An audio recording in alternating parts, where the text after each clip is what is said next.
Valley Club, Nimrod has arrived in the game. Is this character worth it? Is he going to help you solve the Orchis raids right now? How much value does he have outside the raids? We're answering that question in this video. Also, how bad is this character's orb? Should you core for him? There's also an issue with the Nimrod event that we're discussing in this video. And we got a character review from the best in the business. We're talking about all of that in this video. And if you're ready for that, then you know what to do, Valley Club. Find that like button and let's go smash it. And welcome back to the ValleyFlyin channel. I am ValleyFlyin. I hope you are having a great day. This video is all about Nimrod. We're going to talk about his value in the raids, his value outside of the raids. We're going to do an orb opening. We got to talk about his event, his actual orb. How good is this? And we got a review from the best in the business, Drew, the character review guy. Before we get to all that, all about Nimrod, if you haven't done so already, hit that subscribe button for more Marvel Strike Force content.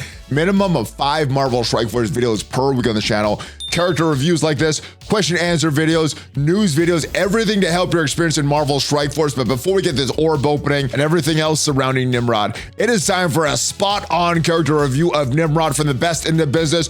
Drew, what are your thoughts on this newest Sentinel arriving in Marvel Strike Force? G'day, ValleyFlyin and all my Marvel Strike Force legends. Drew, the character review guy here, catching a wild one with his latest edition, Nimrod. This bloke is straight out of a dystopian nightmare, designed to hunt down mutants like a shark sniffing out blood. Nimrod is an Orchis blaster with damage to burn and a full bag of new nasty tricks. His basic Hunter's Beam hits hard and throws defense down, but in the raids is where this beast goes bonkers. Nimrod flips buffs to debuffs like a real ripper and throws ability block and stun on mutants with his future blitz. Plus, every time he strikes, he slaps a heal block on the enemies, making a real pain in the backside. And if that wasn't enough, Nimrod's got a passive that cranks up speed and damage when he's in stealth. So if you're looking to tear up the raid lanes and make all the mutants cry, then Nimrod is your ticket to victory. And for that, I've got to give this bloke a rating of 7 super smooth frothies.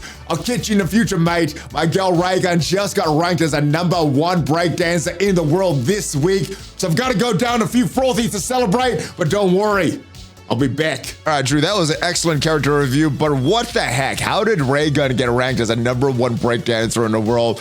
I have no idea, but on to more Nimrod stuff. The Sentinel Evolution Orb is not that good. We don't have a guaranteed drop rate like we did with the actual Sentinel. So let's see if we get lucky. We get the Nimrod. Do we get lucky? No, it does not look like we get anything. We got 0 Nimrod shards. So trashy. Not a great orb, not even like the Sentinel one. Let's go and get some Nimrod here, the Sentinel Future Orb. Let's spend some power cores, open 1 orb and 1 orb only. I'm not gonna buy this character. I'm gonna see how long it takes for us to actually unlock this character. But if we get the unlock right here, we're gonna start to build this character. So do we get anything for Nimrod? It's not the bare minimum, so we got 10 shards for Nimrod. It's gonna be a while till we unlock him, but let's go and open some red stars for Nimrod.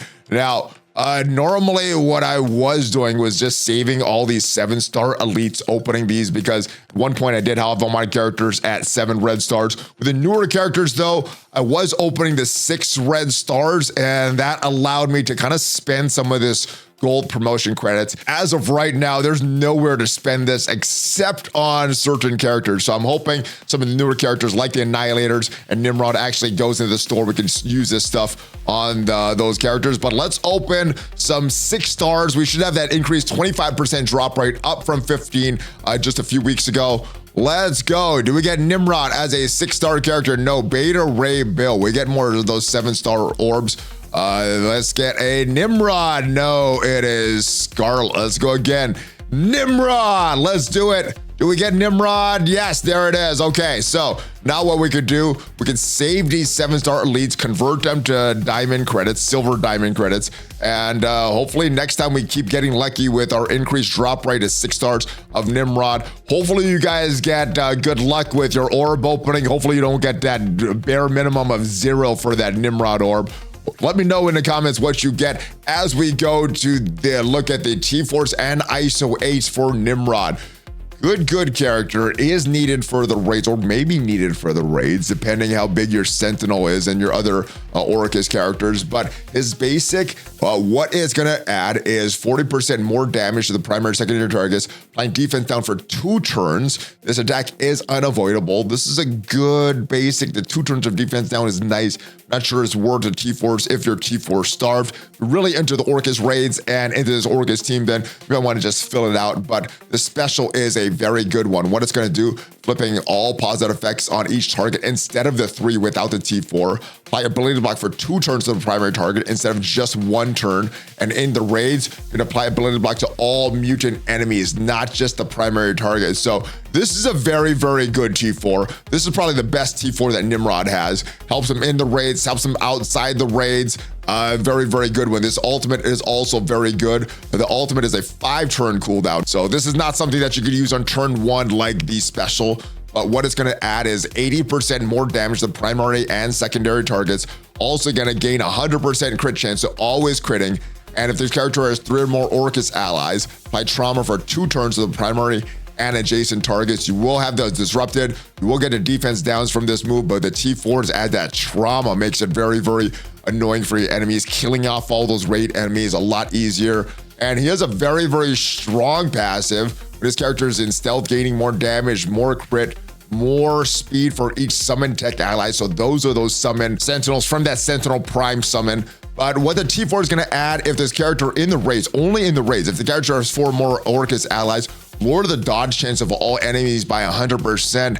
Not sure if dodge is a huge issue for a lot of these raids. I know a lot of them do have evade, so that will help, but yeah, you're just having no dodges. I know in that original Sentinel showcase, Kitty Pryde was dodging a lot and she can be very annoying. So if you have 4 more Orchis allies, you will she won't be able to do that to you. So I think as far as the order for these T4s, we go special, then we go ultimate. The passive is nice. If you're getting a lot of dodges in the raids, then maybe you do this passive. If not, maybe you could save this T4. And the basic is kind of a luxury pick. Now, as far as the Iso-8 classes for Nimrod, we've got a few of them. I think because of all the crit chance, Raider is the Iso-8 class to lean into. However, if you want to apply a lot of these debuffs initially, you might not have enough focus. So with a lot of these characters, initially skirmishers, so you have enough focus, but once you have enough focus to land these debuffs consistently, I think you go with Raider for the long-term Iso-8 class for Nimrod. And is the case with a lot of these newer characters, we have a showcase event for Nimrod. This one was bugged though, and if you spend some power cores, you may be getting some compensation. First time rewards here on chapter 1, no energy needed for this stuff, so just go ahead and claim all this stuff. Mainly aim for newer mid-game players. You do have some teal stuff here and some T4s, which is always good, or L4 training mats, which is always good. But there's some bugs with this chapter 2 here. We go and check out MarvelStrikeForce.com, what the devs say about this. After Nimrod Orchis Showcase Act 2 is released, a technical issue was identified that reduced the auto win attempts to 0. So this is the stuff that uses your ciphers. Attempting to refresh at this point would consume power cores with no effect. The issue has since been resolved. Attempts will refresh at a normal daily reset time. We'll follow up soon with more details regarding compensation for those who spent power cores.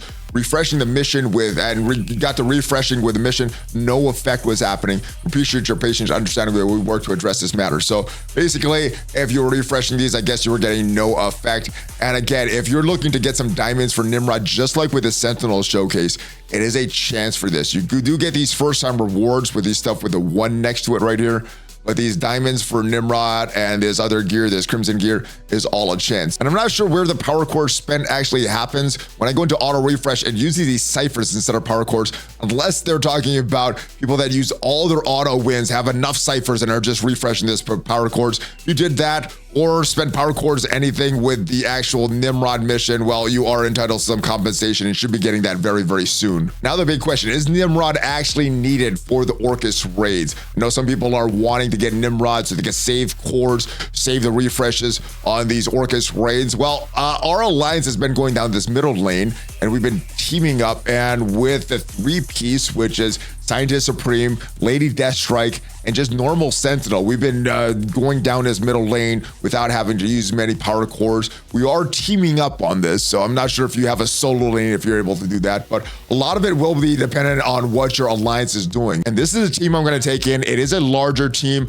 Here, my alliance mate that has the same exact team with an even larger Sentinel, 4.3 total power across this, can fully sim the tech raid. So if you don't have Nimrod and you have a larger, the rest of your team, well, you might not even need Nimrod, but we're gonna go in here. I'll show you what this team could do at this level. It is a larger team. They're all level 100, all geared to your 19. But if you have the resources and the raids are important to you, maybe you do this instead of purchasing Nimrod. And our alliance is doing difficulty 3 of the Orchis raids. This is the most difficult version of the Orchis raids. Obviously, if you and your alliance are doing a previous difficulty, your team does not need to be as big. Just scale them down based on whatever difficulty you and your alliance is doing. But this is what should happen with this team in the Orchis raids. We get that big taunt from the Sentinel. That was a good change that had from the rework just a little while ago. And obviously this raid, this lane has been hit, and one of the big things that you got to get rid of is the lizard. My alliance mate did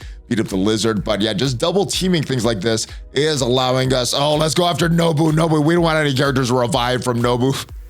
One of the most overpowered characters in the game. All right, let's get these stunned. Let's get it on Iron Patriot here so that he doesn't have the special. I'm not sure where their cooldowns are. And it gives a lot of buffs to our team, and most of us have the immunity. I guess the non-pennied has the immunity. Just Kang doesn't have immunity. So let's load him up with a Lady Deathstrike and the Scientist Supreme, excuse me. And we'll go, oh, now we have a Green Goblin Classic on the field. We got to go after him. We got to get rid of his charges. Hopefully he really goes after one of the Sentinels that doesn't go kill one of our main characters here. We're still pretty good on health. Looking pretty good so far. And ooh, hitting our Sentinel. Good thing we put a few more levels in him. We would like to get that next star. However, it's got a slow dripper event, and we haven't gotten very lucky. We got 2 Green Goblin Classics on the field right now. We're getting a lot of counterattacks. We got a few more here. Got a few from this one, a few from the other one. And there goes our Kang. Hopefully we can get a revive from Scientist Supreme. Got a lot of healing from our Scientist Supreme there. We should be able to beat this node, but I think we lost Kang permanently. Hopefully we get lucky though. It is gonna be RNG from that passive for Scientist Supreme if we get our Kang back. I'm hoping we do. Then we don't have to spend any cores to get in a refresh. Dr. Doom is another great option for this team though. If you don't have a big Kang, or if Kang happens to die, Doom will work very well, giving your give some speed bar. There goes the Green Goblin Classic. Let's work on this Iron Patriot though. Let's load him up with a bunch of debuffs. Lovely, lovely, lovely. There goes the final wave. He does get the special off, unfortunately, but looks like most of our characters are pretty good. It looks like our minions, our bots, what is that called? The extra Sentinels are not in good health, and we did get Kang back. Fortunately, I do love that passive for Scientist Supreme. Almost as strong as a Nobu passive. Scientist Supreme does need to be alive for that passive, but Nobu does not. All right, let's go after, who is on the field here? I can't see. Green Goblin Classic. Let's go take him out. Don't want him doing any of his moves. He probably should bleed out with his health is right now. 2 minutes remaining. We're in pretty good shape. Lots of health on us. I'm not sure who he is. Let's keep working on Green Goblin Classic there. And ooh, Kang, does he have the bang ready? He has an offense up and a offense down. There goes Nobu. Nobu's passive can still bring characters back to life though. Let's go on Black Cat. There she goes. She's loaded up with bleeds. There goes Nemesis. We go with the ultimate from Sentinel, and then I guess we'll be trying to save some cooldowns. Looking at cooldowns here. Goes after Lady Deathstrike, but she is big and beefy. All right, let's load them up again. Lots of debuffs. Yes. All right, the slows. We're gonna work on Black Cat. All right, now we'll go back and go after Iron Patriot. I don't think he has a special coming up. I think he used that a while ago. There he goes. And we're in good shape for leader. Now we just start saving some cooldowns. Pretty good shape here.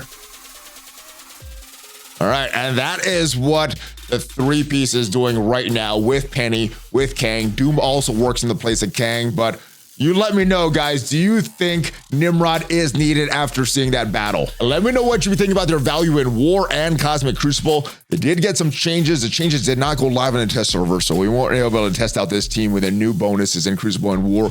But they look pretty good. It looks like it can be offensive threat in both game modes. But let me know your thoughts on this team in War, outside of War. Is Nimrod needed? Let me know your thoughts. Hopefully you got some value from this video. And if you did, leave the video a like. It is free for you and it helps out the YouTube algorithm and the channel. And if you want to see what are the best teams in Marvel Strike Force, ranked from best to worst, check out the video up there and I'll see you guys next time. Have a great rest of your day. Hulk fist bump, ValleyFlyin out.